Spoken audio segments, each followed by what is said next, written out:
अस्सलाम वालेकुम, welcome back to BG travel trip. आज की अपनी इस वीडियो में हम ऑस्ट्रिया की बात करने वाले हैं। ऑस्ट्रिया में आसानी से कैसे मूव कर सकते हैं, क्या क्या आपको बेनिफिट मिलेंगे और कौन कौन से डॉक्यूमेंट देने हैं आपको इस वीजा के लिए। आप ऑस्ट्रिया का वीजा के लिए अपनी एलिजिबिलिटी कैसे चेक कर सकते हैं। And the best part if this visa, अगर आपके पास जॉब ऑफर नहीं है, कोई एक्सेप्टेंस लेटर नहीं है, या फिर अगर आपके पास कोई एम्प्लॉयर नहीं है, तो फिर भी आप इस वीजा को आप अप्लाई कर सकते हो और ऑस्ट्रिया में जाकर अपनी जॉब भी ढूंढ सकते हो और वहां पर सेटल भी हो सकते हो। It is a big advantage for all. अब आपको कहीं से भी जॉब ढूंढने की जरूरत नहीं है और ना ही आपको किसी जॉब पोर्टल पर अपना सीवी और कवर लेटर से अप्लाई करने की जरूरत है। तो मेरा भाई, हम ऑस्ट्रिया की बात करने वाले हैं। ऑस्ट्रिया जो वो शेंजन की मेंबर कंट्री है। अगर आपके पास किसी एक कंट्री का भी वीजा है तो आप 29 कंट्री की एक्सेस ले सकते हैं। आप जहां दिल आपका करता है वहां पर मूव हो सकते हैं। और स्पेशली ऑस्ट्रिया की जीडीपी पर कैप्चा रेट भी बहुत ज्यादा हाई है और ये एक स्ट्रॉन्ग इकोनॉमी है। यहाँ पर सैलरीज आपको बहुत अच्छी मिलती हैं और यहाँ पर जो है ना डिफरेंट कंट्रीज के लोग आकर काम करते हैं। अगर आप नॉन ईयू कंट्रीज की बात करें, जैसे पाकिस्तानी, इंडियन, बांग्लादेशी और इसके अलावा जो दूसरी कंट्रीज के लोग हैं वो भी यहाँ पर आकर काम करते हैं। और स्पेशली जो इनके शेंजन कंट्री की जो लो इकोनॉमी वाली कंट्री हैं वो भी आकर ऑस्ट्रिया में काम करती हैं। और यहाँ पर बोले जाने वाली जुबानें दो हैं मेजर। एक पहली तो इनकी जर्मन है, क्योंकि ऑस्ट्रिया पहले जर्मन का पार्ट था, तो वहाँ पर बोले जाने वाली जुबान भी जो है ना जर्मन है ऑस्ट्रिया में। और यहाँ पर 70% लोग ऐसे हैं जो इंग्लिश बोलते भी हैं और समझते भी हैं। 70% आप इससे अंदाजा लगा ले कि आपको यहाँ पर जो है ना लैंग्वेज बैरियर का इशू नहीं होगा। और अगर मैं ऑस्ट्रिया की टोटल पॉपुलेशन की बात करूँ तो तकरीबन जो है ना 90 मिलियन इनकी टोटल आबादी है। लेकिन इस 90 मिलियन में भी जो है ना दूसरे कंट्रीज के लोग भी बहुत ज्यादा शामिल हैं। अगर मैं यहाँ पर जॉब्स की बात करूँ तो यहाँ पर जो है ना डिफरेंट फील्ड्स में जॉब अवेलेबल हैं। और आप कंस्ट्रक्शन की बात कर सकते हैं, आप कंप्यूटर से हैं, आप डॉक्टर हैं, आप इंजीनियर हैं, आप वेयर हाउस से, आप किसी भी ऑक्यूपेशन से है ना। हत्ता यहाँ पर टेलर की जॉब भी अवेलेबल है, आप उसमें भी आप अप्लाई कर सकते हैं। ठीक है, अगर मैं यहाँ पर सैलरीज की रेशो की बात करूँ तो सैलरी जो आपको है ना वो 1500 यूरो फिक्स है। तो गवर्नमेंट ने आपको देनी ही देनी है, कोई भी एम्प्लॉयर है ना वो आपको देगा ही देगा। ठीक है, और आप यहाँ पर अर्न कितना कर सकते हो, अगर मैं वो हिसाब लगाऊं, आपको वो बताऊं, तो आप तकरीबन 2000 यूरो से लेकर 3000 यूरो तक कमा सकते हैं। ठीक, अब मैंने ऊपर बात की थी, अगर आपके पास जॉब ऑफर लेटर नहीं है, कोई एम्प्लॉयर नहीं है, कोई एक्सेप्टेंस लेटर नहीं है, फिर भी आप इस वीजा को अप्लाई कर सकते हो। और जिस वीजा की मैं बात कर रहा हूँ वो जॉब सीकर वीजा है, जो आपको 6 महीने के लिए मिलेगा। देखें, अभी ना पूरे यूरोप में सिर्फ 2 कंट्री ऐसी हैं जो अभी आपको जॉब सीकर वीजा दे रही हैं।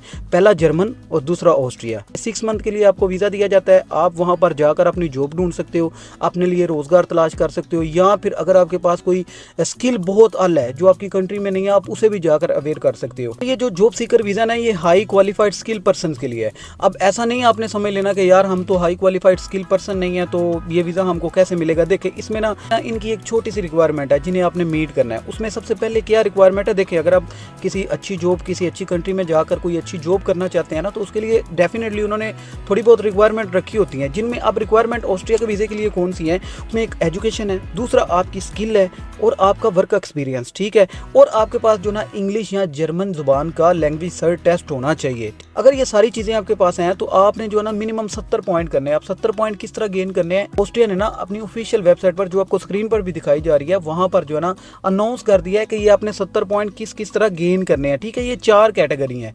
अब इन कैटेगरी में कौन सी आ जाती हैं, आपको स्पेशल क्वालिफिकेशन एंड स्किल के 40 पॉइंट मिलेंगे, और इसके अलावा आपको वर्क एक्सपीरियंस के 20 पॉइंट मिलेंगे, और इसके अलावा आपको लैंग्वेज के 10 पॉइंट मिलेंगे, और आपको एज के 20 पॉइंट मिलेंगे।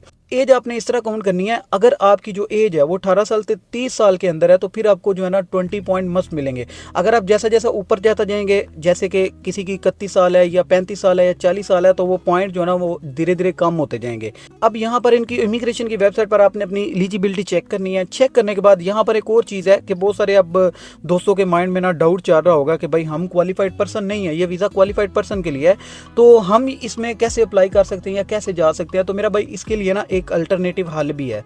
ठीक है, आप स्किल लेबर में अप्लाई कर ले, क्योंकि आपके लिए बेनिफिट ये है कि ऑस्ट्रिया गवर्नमेंट ने अपनी इमिग्रेशन की वेबसाइट पर 2 लिस्ट आपसे शेयर कर दी है। अब वो 2 लिस्ट कौन कौन सी हैं, जिसमें नेशन वाइड स्किल ऑक्यूपेशन है और दूसरा जो है ना ऑस्ट्रिया रीजन वाइज। ठीक है, अब जो पूरे ऑस्ट्रिया में जॉब्स हैं, अब उसका भी एक अलग पोर्टल दे दिया हुआ है, और जो रीजनल वाइज है, यानी जिस इलाके में, खास इलाके में ये ऑक्यूपेशन की जरूरत है, तो वो उन्होंने एक अलग दे दिया हुआ है। ठीक है, आप वहां पर जो ना अपने लिए एम्प्लॉय ढूंढ सकते हो, आप जॉब को अप्लाई कर सकते हो। डिफरेंट जॉब पोर्टल है जो आगे चलकर मैं आपको बताता हूँ। अब सबसे मेन बात जो आपको कोई भी नहीं बताता, कि देखिए पॉइंट तो मैंने आपको बता दिए कि आपने 100 में से 70 पॉइंट पूरे करने हैं। अब मेन बात आ जाती है, जो मैंने खुद जो है ना काफ़ी ज़्यादा रिसर्च की और यूट्यूब पर भी मैंने देखा, जो किसी ने भी नहीं आपको बताया, कि एक्चुअली में हमने ये 70 पॉइंट करने कैसे हैं, ठीक है, और करने के बाद हमने इस वीज़ा को अप्लाई कैसे करना है, ठीक है। तो मेरा भाई इसके लिए जो ना सबसे पहली बात, ना तो कोई ऑनलाइन कोई वेबसाइट है जहाँ पर आप अप्लाई कर सकते हैं, और ना ही कोई दूसरी तीसरी बात है कि आप जी यहाँ पर जाएँ वहाँ पर जाएँ, ठीक है। अब आपने सीधा करना क्या है, आपने सीधा जो है ना एम्बेसी में जाना है। पाकिस्तान में ऑस्ट्रिया की एम्बेसी नहीं है, क्योंकि पाकिस्तान के ऑस्ट्रिया के साथ डिप्लोमेटिक रिलेशंस नहीं है। इंडिया के हैं तो इंडिया में न्यू दिल्ली में भी एम्बेसी है, आप दूसरे शहरों में भी जाकर अप्लाई कर सकते हैं। और पाकिस्तानी जो है वो सीधा VFS ग्लोबल जाएंगे और वहाँ पर जो है ना इस वीज़े के लिए अपने डॉक्यूमेंट को सबमिट करवाएंगे। अब यहाँ पर बात क्या आती है, सबसे पहले आपने देख लिया कि स्पेशल क्वालिफिकेशन एंड स्किल के आपको 40 पॉइंट मिलने हैं, ठीक है। उसके बाद आपके वर्क एक्सपीरियंस के 20 पॉइंट हैं, आपकी लैंग्वेज के आपको 10 पॉइंट मिलेंगे, आपकी एज के आपको 20 पॉइंट मिलेंगे। अगर इस चीज़ का हिसाब लगाया जाए तो आपकी जो है ना तकरीबन मिनिमम 70 से 80 पॉइंट इसी तरह बन जाते हैं, ठीक है।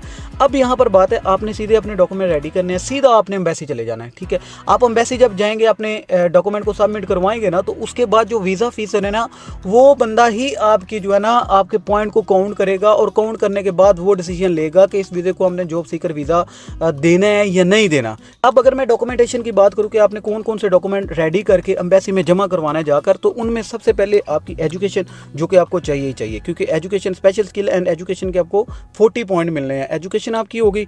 उसके बाद आपने डिग्री और डिप्लोमा, अगर आपके पास किसी भी फील्ड का रेलिवेंट फील्ड का जो आपको काम आता है या जो आप वहाँ पर जाकर करना चाहते हैं, ठीक है, उसका आपने डिग्री डिप्लोमा लगाना है। उसके बाद पासपोर्ट तो आपको मस्ट चाहिए ही है, ठीक है। उसके बाद आपकी फ़ोटो है, और इसके अलावा आपका ID कार्ड आ जाता है। इसके अलावा आपकी हेल्थ इंश्योरेंस जो कि बहुत ज़्यादा इंपॉर्टेंट है, जो कि 30,000 यूरो को कवर करती हो। आप इसे ऑनलाइन बुक भी कर सकते हैं, आप किसी से करवा भी सकते हैं। और आपने अपनी फ़्लाइट प्रूफ देना है कि आपने जो है ना टिकट बुक करवाई, आप डमी भी दे सकते हैं, इसमें कोई मसला नहीं है। और आपने वहाँ पर अपनी अकोमोडेशन का प्रूफ देना है कि आपने वहाँ पर जाकर रहना है और किस तरह खर्च करना है। दूसरी चीज़ आ जाती है कि प्रोविडेंट फंड, ठीक है, यानी आपने वहाँ पर जाना है तो सर्वाइव कैसे करना है, खाना पीना कहाँ से है, बाकी सारी चीज़ें मामला किस तरह करने हैं, तो उसके लिए आपको बैंक स्टेटमेंट चाहिए। और गवर्नमेंट ने 1 महीने के लिए जो ना 1000 यूरो रखा है इसकी शर्त इस वीज़ा के लिए, ठीक है। तो अगर मैं ये एवरेज लगाऊं तो 6 महीने के लिए आपको ये वीज़ा इशू किया जाना है, और 6 महीने के लिए आपके बैंक अकाउंट में तकरीबन जो है ना 6000 यूरो होना चाहिए, ठीक। अगर आप 1000 यूरो एक्स्ट्रा शो करवाते हैं तो ये सबसे बेस्ट है, आपके लिए वीज़ा ग्रांट होने के चांसेस जो है ना वो ज़्यादा हो जाते हैं, ठीक है। और इसके अलावा आपने CV और कवर लेटर जो है ना वो अटैच करना है। CV और कवर लेटर की सर्विस आप हमसे ले सकते हैं, नंबर आपको स्क्रीन पर दिखाया जा रहा है। लेकिन आगे बढ़ने से पहले हम अपनी लास्ट वीडियो को कमेंट विनर को देख लेते हैं कि कौन से भाई आए हैं कमेंट विनर और कौन से नहीं। तो जी भाई, आप हमसे कॉन्टैक्ट करके फ्री में CV और कवर लेटर बनवा सकते हैं। अगर आपको भी फ्री CV और कवर लेटर चाहिए तो इस वीडियो को लाइक, सब्सक्राइब और कमेंट लाजमी कीजिएगा, ठीक है। क्योंकि कमेंट विनर सिर्फ उसको पिक करता है जो न्यू आता है, या वो सब्सक्राइब करता है, लाइक करता है और कमेंट करता है। अगर आपको CV फ्री में चाहिए तो आप लाइक, सब्सक्राइब, कमेंट करें। अगली वीडियो में हम कुरानंदाजी करेंगे और हो सकता है उसमें आपका नाम हो तो हम आपको फ्री CV और कवर लेटर बना के देंगे, एक यूरो पास और दूसरा ATS CV। अब बात कर लेते हैं इस वीज़ा की फ़ीस की कि इसकी फ़ीस कितनी है। और इसकी फ़ीस जो है ना वो सिर्फ 150 यूरो है, जो आपने एम्बेसी में पे करवानी है, ठीक है। अब 150 में आपका कोई खसारा नहीं है। आप बजाय इसकी कि आप एजेंट के पास जाएं, एजेंट को आप लाखों दे दें, तो वो आपके लिए खसारा है, ठीक है। अब 150 भरें, वो सबसे बेस्ट है। पहले अपनी एलिजिबिलिटी क्राइटेरिया चेक करें कि ये आप एलिजिबिलिटी को मीट कर पाते हो कि नहीं। देखें यार, मोस्टली पाकिस्तानी पढ़े लिखे हुए हैं, उनके पास डिग्री है, डिप्लोमा भी है, सब कुछ है, तो यार आप इस तरह एक्शन क्यों नहीं लेते। अब इसमें यहाँ पर करना कुछ भी नहीं है, अपनी फाइल रेडी करनी है। फाइल आप किसी से अच्छे कंसल्टेंट से करवा सकते हैं, जिसकी फ़ीस वो मैक्सिमम आपसे 15,000 ले लेगा या 20,000 ले लेगा। तो आप उस एजेंट के पास चले जाएं, कंसल्टेंट के पास चले जाएं, उससे फाइल रेडी करवाएं और अपने डॉक्यूमेंट, ये सारे डॉक्यूमेंट जो मैंने आपको बताए हैं, और इसका जो लिंक है ना मैं डिस्क्रिप्शन में लगा दूंगा, आप डॉक्यूमेंटेशन चेक कर लीजिएगा आपको कौन कौन से डॉक्यूमेंट चाहिए। हो सकता है कि मैंने यार एक आधा मिस कर दिया हो, आप उसे चेकआउट कर लीजिएगा और सीधा जो ना आप एम्बेसी में जाएं, एम्बेसी में जाकर अपना वीज़ा जमा करवाएं। इंशाल्लाह आपके नसीब में हुआ तो 150 यूरो जो है ना वो ज़्यादा नहीं है, आपको 6 महीने के लिए वीज़ा ग्रांट कर दिया जाएगा। और अगर यहाँ पर मैं इसके प्रोसेस टाइम की बात करूँ तो प्रोसेस टाइम तकरीबन 1 से 2 महीने में आपका काम हो जाता है। अब यहाँ पर स्किल लेबर की बात कर लेते हैं। जो मैंने आपको बताया कि यहाँ पर 2 कैटेगरी की लिस्ट उन्होंने शेयर की हुई है। अब उस लिस्ट में आपने कैसे अप्लाई करना है, तो उसके लिए जो ना मैंने एक डिटेल वीडियो बनाई हुई है कि आप किस तरह जो है ना जॉब को अप्लाई कर सकते हैं। उनमें मैंने वेबसाइट भी बताई हुई है, जो आप वीडियो आपको स्क्रीन पर भी दिखाई जा रही है। इसके अलावा भी मैं आपको जो ना जॉब पोर्टल दिखा देता हूँ, आपको स्क्रीन पर जॉब पोर्टल दिखाई जा रहे हैं, आप इन पर भी ट्राई कर सकते हैं। ऑफ कोर्स लिंक्डइन बेस्ट है, ठीक है। उसके अलावा ग्लासडोर बेस्ट है, आप किसी दूसरी वेबसाइट पर टच कर सकते हैं। और इसके अलावा अगर डिटेल से अप्लाई करना चाहते हैं तो आप मुझे कमेंट में लाजमी बताइएगा, मैं आपको बताऊंगा कि जो नॉन स्किल वर्कर हैं वो किस तरह अप्लाई कर सकते हैं। अब यहाँ पर टेलर की भी जॉब है, कंस्ट्रक्शन की भी जॉब है, इलेक्ट्रिशियन की भी जॉब है, वेयर हाउस की भी जॉब है, डिलीवरी की भी जॉब है, हर तरह की वेटर्स की भी जॉब है, ठीक है। आप अप्लाई कर सकते हैं। अब इसमें भी जो ना एक मेन पॉइंट है, ठीक है, अगर आप वर्क परमिट की तरफ आते हैं ना, आपको 100 में से 55 पॉइंट करने हैं। 55 पॉइंट किस तरह होंगे, उसमें भी आपका एज आ जाती है, आपकी एजुकेशन, आपकी स्किल, आपके वर्क एक्सपीरियंस होगा तो एम्बेसी में आपको 110% वीज़ा ज़रूर मिलेगा। और इसके अलावा अगर आपको तुर्क साइप्रस में स्टडी करनी है आप मेरी सर्विस ले सकते हैं। आपको उज़्बेकिस्तान या जॉर्जिया का वर्क वीज़ा चाहिए तो वो भी जो है ना हमारे पास अवेलेबल है, आप मेरे ऑफिस में कॉन्टैक्ट कर सकते हैं। ठीक है, आपको नंबर स्क्रीन पर दिखाया जा रहा है, इस पर बस आपने एक मैसेज करना, फ़ोन नहीं करना और बार बार मैसेज नहीं करना। आपकी मेहरबानी। आई होप आज की वीडियो काफ़ी ज़्यादा हेल्पफुल रही होगी। चैनल पर नए हैं तो लाइक और सब्सक्राइब लाजमी कर दीजिएगा। मिलते हैं एक नई इन्फॉर्मेशन के साथ। Thanks for watching. अल्लाह हाफिज़।